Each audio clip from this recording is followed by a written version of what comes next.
한번 따라하겠습니다. 구원과 법칙. 한 번만 더 따라하시겠습니다. 구원과 법칙. 설교를 좀 평상시보다는 한 절반 정도만 해야 되니까 짧게 우리가 말씀을 전하고 듣도록 하겠습니다. 하나님께서 우리에게 주시는 선물 중에 최고가 뭘까? 그것은 당연히 구원이죠. 영원히 내가 구원받는 하나님의 거룩한 백성이 됐다라는 것은 하나님이 나에게 베풀어 준 수십억을 주고 구원 안 받을래 하면 수십억 받겠는가? 그건 무르나 마나라는 내용이라는 것을 우리가 알면서 하나님이 우리에게 베풀어 주신 최고의 은혜는 구원이다. 그 구원은 법칙이 있는 거예요. 반드시 법칙이 있는데 그 법칙은 뭐냐면 예수 그리스도를 믿을 때 구원을 우리에게 베풀어 주시는 줄 믿습니다. 근데 사람이 할 일이 분명히 있는 거예요. 믿는 건데 그 믿는 것 자체도 내 노력과 내 어떤 열심과 땀과 이런 것으로 맺어지는 것이 아니라 하나님이 우리에게 그 은혜를 믿는 그 은혜를 베풀어 주실 때, 예수 그리스도를 믿는 믿음을 베풀어 주실 때 우리에게 구원의 선물이 이제 임하게 된다라는 거예요. 그래서 구원은 법칙이 뭐냐? 오늘 말씀의 제목 그대로 법칙은 딱 하나밖에 없다. 그래서 참 어려운 거예요. 기독교는 철저히 우리가 여러 곳에서 하나님이 성경을 통해서도 기독교는 철저히 배타적입니다. 많은 사람들이 또 그렇게 이야기를 하고 우리도 당연히 그렇게 알고 있고 합리적이지 않습니다. 어떤 의미에서는요. 그게 무슨 말씀이냐면 상대방이 볼 때 비합리적으로 보이는 것이죠. 그래서 우리 기독교는 어떻게 보면 때로는 손가락질을 당하고 박해를 당하는 이유들이 이제 거기에 있는 것이죠. 보면 독생자를 통한 그 하나님이 성육신하신 사건을 통해서 이와 같은 놀라운 데들이 있고 또 그러면서 오늘 가장 핵심적인 복음의 핵심이 되는 10절이죠. 10절 한번 보세요. 너희와 모든 이스라엘 백성들은 알라. 너희가 십자가에 못 박고 하나님이 죽은 자 가운데서 살리신 나사렛 예수 그리스도의 이름으로 이 사람이 건강하게 되어 너희 앞에 섰느니라. 이 내용은 분명히 앞에 무슨 내용이 있겠구나. 이 사람을 얘기하니까 어떤 사람이 예수님 믿고 이제 예수님 은혜 가운데 치유를 경험했구나 하는 것들 우리가 잘 알 수 있는 내용이고요. 중요한 것은 예수님께서 지신 십자가, 예수님의 부활, 이 복음의 핵심을 말씀하고 있는 절이 바로 이 10절이에요. 예수님이 이 땅에서 뭘 하셨느냐? 첫째는 십자가에 죽으신 이 사건 매우 중요한 거고 예수님께서 죽기만 하신 것이 아니라 3일 만에 부활하셨다라는 이 부활의 사건은 너무나 매우 우리에게 특별한 것이고 소중한 선물이 되는 거다. 예수님은 그 길이라고 말씀하고 있고 그 진리라고 말씀하고 있고 그 생명이 되시는 분이 바로 다시 말하면 더가 되는 영어로 말하고 있는 그 길, 그라는 이 단어 속에서 우리는 무엇을 발견하게 되느냐? 예수 그리스도를 발견하게 되어진다. 그래서 오늘 본문이 시작되어지는 그런 내용은 이제 사도 베드로가 성령이 충만해서 유대인 관원들과 제사장들 앞에서 예수님에 대한 증거 중 예수님 외에 다른 이로 말미암아 구원을 얻을 수 없다라는 말씀을 분명하게 선언하고 선포하고 있는 그런 내용이 바로 본문이 되겠다라는 거. 그러므로 오늘 성경은 우리에게 분명히 말씀하고 있다라는 거. 오직 솔라라는 단어를 쓰면서 오직 예수 그리스도만이 전 인류를 구원하는 구주가 되신다. 구원의 주인이 되신다라는 것을 우리에게 분명하게 증언을 하고 있다라는 거. 상품이 있습니다. 어떤 상품이 됐든지 여기 있는 성물이 됐든지 밖에 있는 어떤 상품이 됐든지 가짜가 있고 진짜가 있습니다. 청도를 가보신 분들도 있지만 청도도 가면 중국에 여러분 작동시장 아주 어마무시합니다. 예전에 홍콩 마카오 갔을 때 주회라는 곳에 갔는데 거기도 어마어마한 작동시장이 있더라고요. 가짜를 진짜같이 그렇게 만들어서 이게 진짜인지 가짜인지 웬만한 사람들은 구별을 실제 못하도록 하는 못하는 그런 일들이 이제 작동시장에 이제 보여지는 것이죠. 그런데도 중요한 사실은 아무리 포장을 잘하고 아무리 가짜를 진짜같이 그렇게 만들어도 중요한 것은 뭐냐면 여러분, 가짜가 있고 진짜가 있는 거예요. 그렇게 가짜가 있고 진짜가 있듯이 기독교와 비슷한 사이비 종파들이 굉장히 많습니다. 어떻게 보면 한두 가지가 아니라 수십 가지의 종파들이 엄청나게 그렇게 많이 있다라는 거. 오늘은 더 우후죽순처럼 그렇게 생겨나는 거. 중국에서 요즘 생겨난 무슨 전능신교라든지 등등 해서 여러분 들어보시지도 못한 그런 그 종파들이 많이 생겨나고 있다라는 거. 그러나 중요한 것은 뭐냐? 그 중에 분명히 진짜는 있다라는 거. 종교 안에서도 삶의 어떤 그 상품 안에서도 우리가 쓰고 있는 어떤 것 영역에서도 진짜와 가짜는 존재하는구나. 그리고 어느 날 내가 진짜인 줄 알았는데 어느 날 내가 가짜인 것을 알았을 때의 그 상심하는 그 심령의 그 느낌, 우리가 얼마든지 경험했을 수도 있고 얼마든지 삶에서 그렇게 경험할 수 있다라는 거. 오직 예수님의 이름으로, 오직 예수님을 믿을 때 오늘 저와 여러분들에게 구원이 주어지는 줄 믿습니다. 그러면 반드시 오직 유일하게 기독교에 구원이, 예수님을 믿을 때 구원이 있다면 구원이 없는 종교들이 분명히 있겠죠. 첫 번째로 교훈만 주는, 아주 교훈만 무성하게 주는 한 종교를 얘기한다면 유교를 들 수 있습니다. 대표적인 게. 유교의 중심 인물 그러면 당연히 공자지요.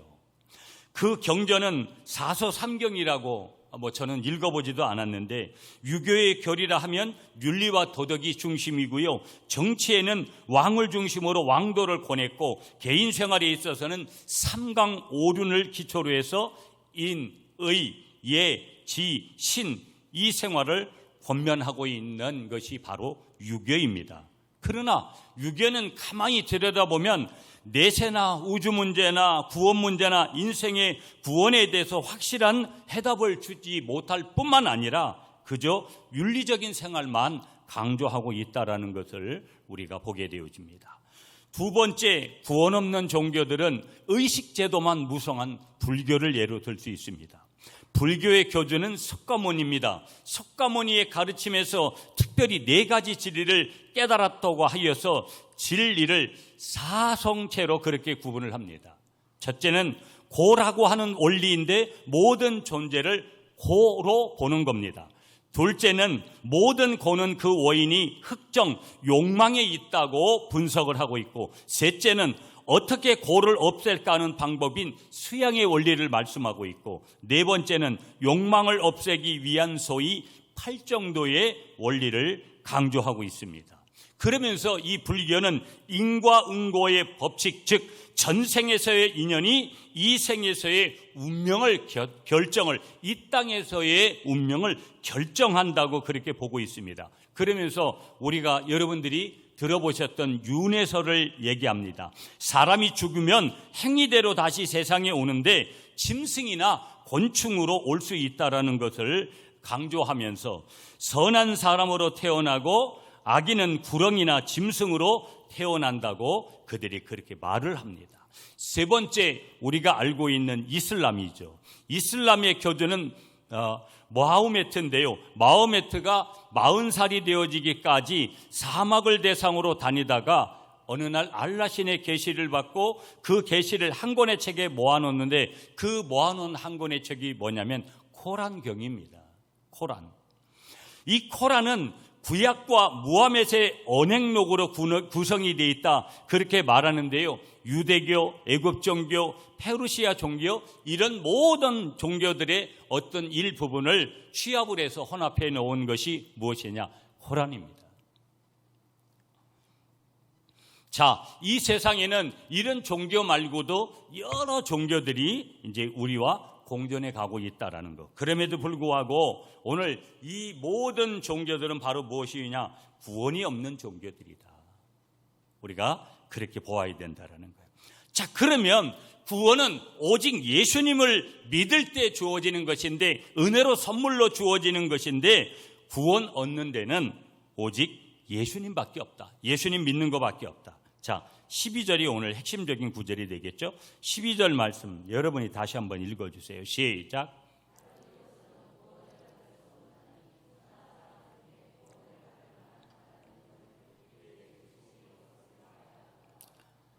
아멘.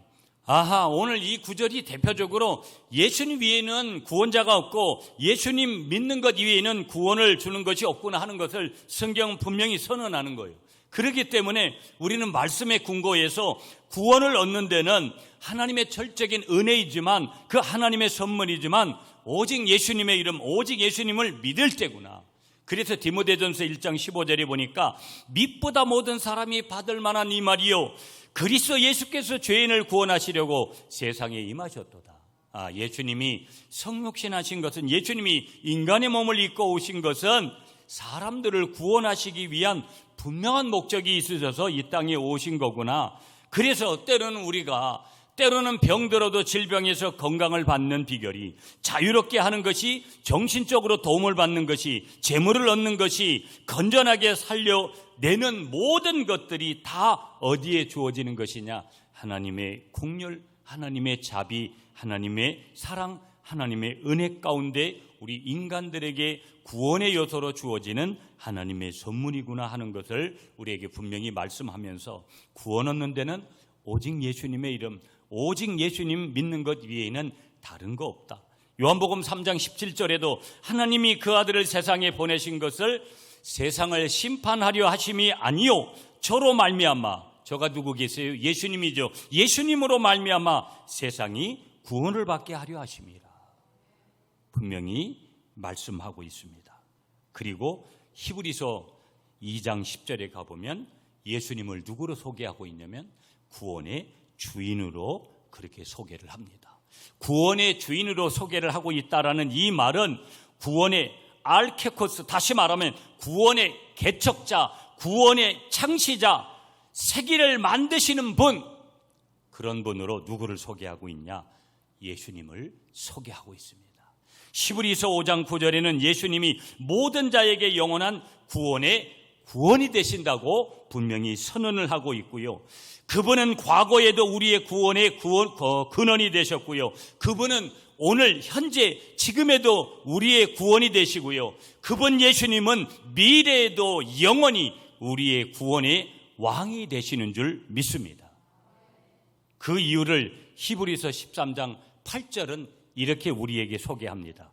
예수 그리스도는 어제나 오늘이나 영원토록 동일하시니라. 그렇기 때문에 그렇구나. 예수님 자신은 너무나도 확실하게, 분명하게, 또 자신만만하게 자신의 성육신의 목적은 죄인 구원을 위하여 왔다고 분명하게 주장하고 계시고, 그래서 누가복음 19장 9절부터 10절에 보니까 예수님께서 이르시되 오늘 구원이 이 집에 이르렀으니 이 사람도 아브라함의 자손이로라. 인자에 온 것은 잃어버린 자를 찾아 구원하려 하심이라. 성육신의 분명한 목적을 우리에게 소개하는 줄 믿습니다. 예수님은 죄인을 구원하러 이 땅에 분명히 오셨습니다. 예수님을 믿는 것 외에는 구원받을 길이 없다라는 거. 그러므로 오늘 저와 여러분들은 예수님을 믿음으로 이 구원의 귀한 선물을, 귀한 은혜를 하나님 앞에 선물로 받은 주인공이라는 이 사실을 분명하게 믿으시는 여러분이 되시기를 축복합니다. 사업을 성공하는데도 오직 예수님입니다. 그래서 이 원리를 몰랐던 사람들은 다 모든 것이 뒤집어지고 난 다음에 깨닫고 나서 다시 예수님의 이름으로 그들이 집중해서 기도하고 말씀에 순종하게 나아갈 때 놀라운 기적과 같은 역사를 경험하는 주인공이 됐는 줄 믿습니다. 성경에 보면 이적을 나타내는데도 오직 예수님의 이름이구나, 오직 예수님이구나. 사도행전 3장 6절에 가보니까 은과 금은 내게 없거니와, 베드로와 요한이 말하는 것이죠. 내게 있는 것으로 내게 주노니 곧 나사렛 예수 그리스도의 이름으로 걸으라 하고 예수 그리스도의 이름을 주는 것을 보게 되어집니다. 예수님의 이름이 서 있는 그곳에 기적이 나타나고 치유가 나타난다라는 것을 분명하게 믿고 나아가시는 여러분들이 되시기를 축복합니다.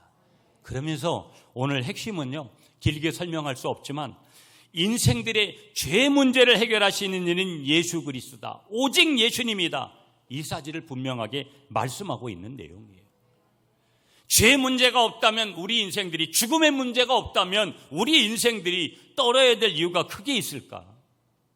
베드로전서 2장 24절에 친히 나무에 달려 그 몸을 우리 죄를 담당하셨으니 누가? 예수님께서. 여기서 담당하다라는 그 뜻은요, 높은 데로 지고 가셨다라는 거예요. 하나님의 원리는요, 높아지는 거예요. 하나님이 높여주실 때 그게 진정으로 높아지는 거지, 사람이 임의적으로 높아지는 것은 결국은 교만의 자리에 가서 결국은 하나님이 그 자리에서 내려오도록 만드세요. 스스로 안 내려오면 하나님이 강제적으로 징계하셔서 내려오도록 만드시는 거예요. 하나님이 높이시는 그 자리, 하나님이 해결하시는 그 자리, 인생들의 죄 문제를 해결해 오신 분은 오직 한 분, 예수님이라는 이 사실을 우리에게 말씀하시면서 한 가지 더 말씀드리고 싶은 내용은 그분은 죽은 자도 살리셨다는 거. 믿습니까? 그러면서 아까도 말씀드렸지만 그 예수님은 부활의 첫 열매가 되시고 저와 여러분들을 부활의 주인공 삼아주셨다는 거. 요한복음 11장 25절에 예수님은 나는 부활이요 했습니다. 부활이란 죽었다가 다시 살아나는 것이죠. 다시 생명, 다시 받는 생명의 의미. 이 예수님께서 십자가의 죽으심과 예수님께서 다시 3일 만에 부활하셨다라는 것을 다시 한번 분명하게 믿고 나아가시는 저와 여러분들이 되시기를 축복합니다. 자, 이제 말씀 정리하고 맺을까요? 여러분, 오늘 우리에게 있어서 가장 중요한 건 하나님의 주신 가장 큰 선물이 뭐냐? 구원이다. 그런데 그 구원과 이 구원은 법칙이 하나 있다라는 거. 오직 예수님을 통해서. 이게 굉장히 다른 사람들하고의 대화에서 어지러워지는 건데 이건 하나님이 만드신 길이라는 거. 오직 구원과 법칙은 오직 예수님을 통해서 우리에게 주어진 그런 구원이고, 놀라운 법칙 가운데 먼저 하나 우리가 붙들어야 될 것은 이 구원은 내가 노력해서 땀 흘려서 만들어낼 수 없고 오직 하나님께서 선물로 우리에게 주시는 은혜의 선물이라는 거. 그러면서 그 법칙의 또 한 가지는 뭐냐? 바로 예수님을 통해서만 이 선물을, 예수님을 믿을 때만 우리가 구원을 얻게 되어진다라는 거. 오늘 예수님을 이 땅에 보내주신 그 하나님의 사랑을 기억하면서 오늘도 우리가 좀 더운 날씨지만 짧은 시간이지만 우리가 청남대 가서 그 하나님의 그 은혜를 다시 한번 볼 수 있는 그런 저와 여러분 되시기를 간절히 축복합니다.